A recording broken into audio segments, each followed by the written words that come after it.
Es muy común ver en los libros de cálculo algunos problemas parecidos al siguiente, digamos, demostrar, demostrar que el límite cuando x se acerca a 1, déjenme pensar una función interesante, digamos, algo interesante cuando x se acerca a 1 sería 3x por x menos 1 entre x menos 1. Y aquí a lo mejor me dirás, oye, ¿por qué pusiste x menos 1 en el numerador y en el denominador? Bueno, porque yo no puedo dividir por 0, ¿verdad?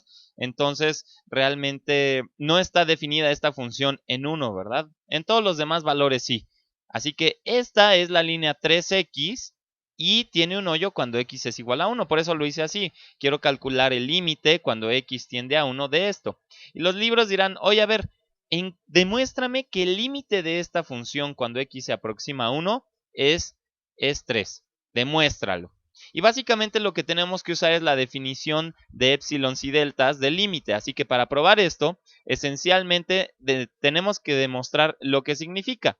Y lo que significa es lo que vimos en el video anterior, es decir, demostrar que dada una épsilon positiva, y recuerda que épsilon era la distancia que deseamos acercar f de x al límite, entonces dada esta épsilon positiva, quiero demostrar que puedo darte o quiero demostrar que existe, que puedo dar una delta positiva, donde la distancia, donde si la distancia de, de x a 1 es primeramente menor que delta y mayor que 0, para que no sea 1, ¿verdad? No quedarnos justo en el límite, ajá, porque en el límite no está definido, ¿verdad? Entonces nuestra distancia tiene que ser mayor que 0 para no tomarnos x igual a 1. Entonces, tengo que demostrar que si tú me das una épsilon, yo puedo encontrar una delta, ajá, una delta que a lo mejor está dependiendo de la épsilon, que puede ser una función de épsilon. Entonces, si la distancia esta es menor que delta, podemos garantizar que la distancia de esta función 3x por x menos 1 entre x menos 1, la distancia entre esta función y el punto límite que es 3, menos 3, esto va a ser menor que épsilon.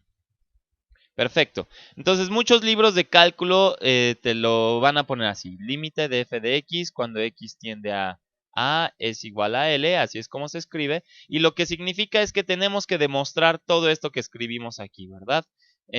Entonces, de todos modos, cuando alguien quiere decir que lo demostremos, básicamente quiere que, dada la épsilon, encontremos la delta que yo voy a decir quién es la delta. Yo tengo que encontrar la delta tal que se satisfacen estas desigualdades siempre que x diste de 1 menos que delta. Y entonces la función distará del punto límite, que es 3, menos que épsilon. ¿Y cómo lo hacemos? Bueno, solo diré, bueno, después de un montón de pruebas, ya he visto que no hay una forma sistemática de hacer esto. Este es a lo mejor un reto interesante a ciertos niveles, pero bueno, este problema que les he puesto en cierta medida es bastante fácil cuando te piden hacerlo, eh, pero generalmente involucran partir inicialmente del lado derecho, manipular algebraicamente hasta que obtengamos alguna expresión que involucre el del lado izquierdo. Entonces tendremos algo menor que delta, y entonces podremos decir que delta es una función de épsilon, por ejemplo, que fuera 3 épsilon, y entonces delta tendría que ser épsilon sobre 3, ¿verdad? Entonces, y así habremos demostrado el teorema. Tenemos que ir haciendo manipulaciones algebraicas, comenzando de a donde queremos llegar para averiguar cuál es la delta que esencialmente me funciona y que puede ser una función de épsilon. Entonces, por ejemplo, voy a darle realmente la vuelta al problema, ¿verdad? Podemos, no sé, a lo mejor tomar una delta igual a épsilon entre 10 o a lo mejor la raíz cuadrada de épsilon, en fin. Vamos a iniciar cancelando las x menos 1 y podemos hacerlo porque x es distinta de 1, ¿verdad? Supusimos que no era 1, porque si x es igual a 1, la función no está definida. Y eso está bien porque nos interesan los intervalos en donde la distancia sea mayor que 0. Es decir, que no sea 1. Así que hasta ahorita todo va bien. Esto se simplifica a lo siguiente. De aquí pasamos a que el valor absoluto de 3x menos 3 debe ser menor que epsilon. Muy bien, entonces factorizamos un 3 y tenemos el valor absoluto de 3 por x menos 1 debe ser menor que epsilon. Y ya veremos que aquí tenemos nuestra x menos 1. Si pasamos este 3 del otro lado, ya podríamos haber resuelto el problema esencialmente. Así que el valor absoluto de 3 por x menos 1 es el valor absoluto de 3 por el valor absoluto de x menos 1, ¿verdad?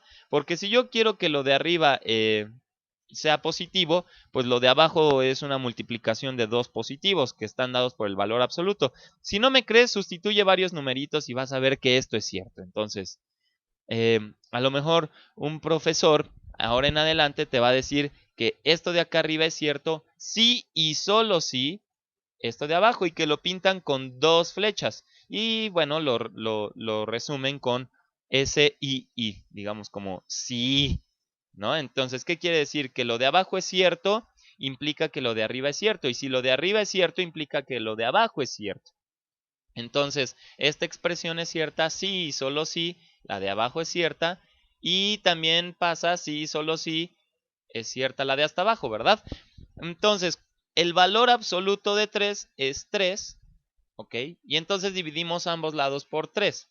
Es decir, le podemos quitar el valor absoluto, porque el valor absoluto de 3 es el mismo, que es 3, y tenemos que el valor absoluto de x menos 1 es menor que epsilon entre 3.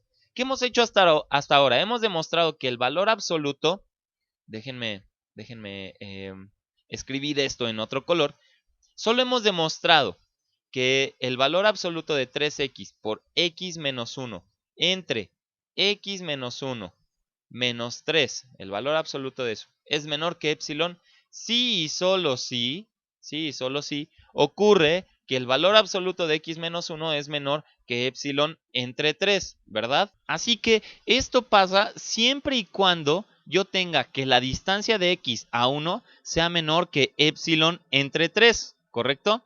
Entonces podemos utilizar a esta epsilon entre 3 como nuestra delta. ¿Ok? Recordemos que el punto de todo esto era que si me daban una epsilon, que era la distancia del cual yo no quiero pasarme de mi punto límite, quería que la función estuviera cerca del punto límite tanto como la epsilon, ¿verdad?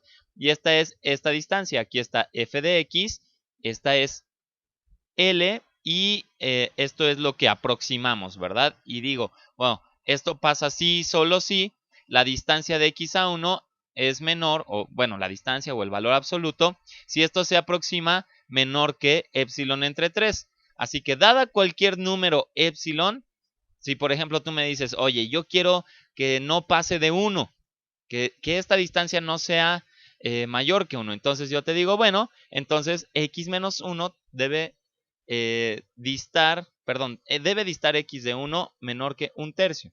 En otras palabras, 3x por x menos 1 entre x menos 1 menos 3. Si yo tomo el valor absoluto de eso y quiero que sea menor que 1, por supuesto x no es 1, entonces no debemos estar más lejos de 1 de 1/3, de un valor de 1/3, ¿verdad? Que es epsilon entre 3, en este caso epsilon vale 1. Entonces, me diste una epsilon igual a 1. Ahora lo que puedo decir es que esto pasa si y solo si la distancia de x a 1 es menor que 1 entre 3, que es 1/3. Y realmente tiene mucho sentido si vemos la gráfica de esta ecuación. Déjenme ver. Digamos, aquí está el eje x, acá está el eje y. Y esto es similar a la ecuación y igual a 3x, excepto que tiene un orificio en x igual a 1. Déjenme dibujar la gráfica. Digamos con esta pendiente, una pendiente 3 bastante pronunciada, o algo parecido, ¿verdad? Entonces, cuando estamos en x igual a 1, perfecto, aquí hay un agujero. Aquí hay un agujero y aquí vale 3. Muy bien, entonces todo lo que estamos diciendo, estamos demostrando, de hecho, que si queremos estar cerca de nuestro punto límite en no más de 1, es decir, si tomamos una distancia epsilon igual a 1, digamos así de grande. Esto es un número bastante grande, así que si queremos estar alrededor del punto límite en no más de 1, entonces lo que estamos diciendo es que tampoco debemos pasarnos de 1 más de 1/3, y que lo podemos visualizar de esta forma. Exactamente, aquí hay 1/3 y aquí hay otro tercio. O podríamos haber dicho en términos más generales, si esto es epsilon, acá será epsilon entre 3. Y la razón de esto, pues es la prueba de que no importa qué epsilon me des, yo siempre puedo dar una delta, tal que de hecho es epsilon entre 3. Y como cualquier número lo puedo dividir entre 3, esta delta está bien definida. Y hemos comprobado a través de la definición de épsilons y deltas que el límite de esta función cuando x tiende a 1 es igual a 3.